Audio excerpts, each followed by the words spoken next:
నిరుద్యోగులకు ఉపాధి అవకాశాలు కల్పించేందుకు జాబ్ మేళా నిర్వహిస్తున్నట్లు తెలిపారు మంత్రి పొన్నం ప్రభాకర్. ఈ నెల 24న హుస్నాబాద్ తిరుమల గార్డెన్లో జాబ్ మేళా నిర్వహిస్తున్నామని, ఈ మేళాను నిరుద్యోగ యువత సద్వినియోగం చేసుకోవాలని సూచించారు.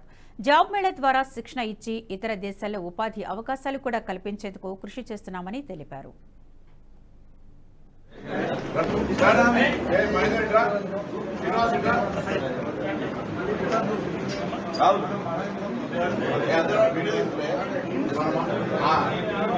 నేను మా పార్టీ శ్రేణులను కానీ ప్రజలను కానీ అందరూ కూడా కోరుతా ఉన్నా.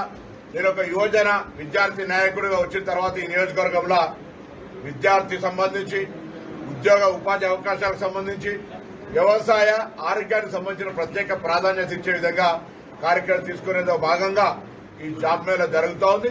దయచేసి హుస్నాబాద్ నియోజకవర్గంలో ప్రతి గ్రామం నుంచి నిరుద్యోగులుగా ఉన్నటువంటి వాళ్ళందరూ రండి. ఒకవేళ ఈ జాబ్ మేళాలో రాకున్నా కూడా విదేశీకి సంబంధించినటువంటి అనేకమైనటువంటి బయటి దేశాల్లో స్కిల్ ట్రైనింగ్ ఇచ్చి బయటి దేశాల్లో మంచి ఆర్థిక పరమైనటువంటి జీతభత్యాలతో ఉద్యోగాలు ఉన్నాయి. అనేకమైన మందిని ఇక్కడి నుంచి పంపి వాళ్ళకు ఉపాధి అవకాశాలు మెరుగుపరిచే ఆలోచన ఉంది.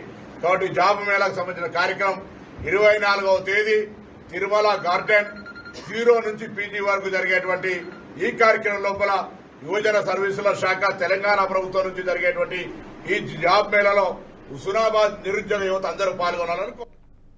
ఈ వీడియో మీకు నచ్చినట్టయితే లైక్ చేయండి, 10 మందికి షేర్ చేయండి. అలాగే కామెంట్ల రూపంలో మీ అభిప్రాయాలను మాతో పంచుకోండి. Nationalist hub group of channels ను సబ్స్క్రైబ్ చేసుకుని తెలుగునాట జాతీయవాద జర్నలిజాన్ని ప్రోత్సహించండి. ఈ వీడియో కింద ఉన్న బెల్ ఐకాన్ పై క్లిక్ చేయడం మర్చిపోవద్దు.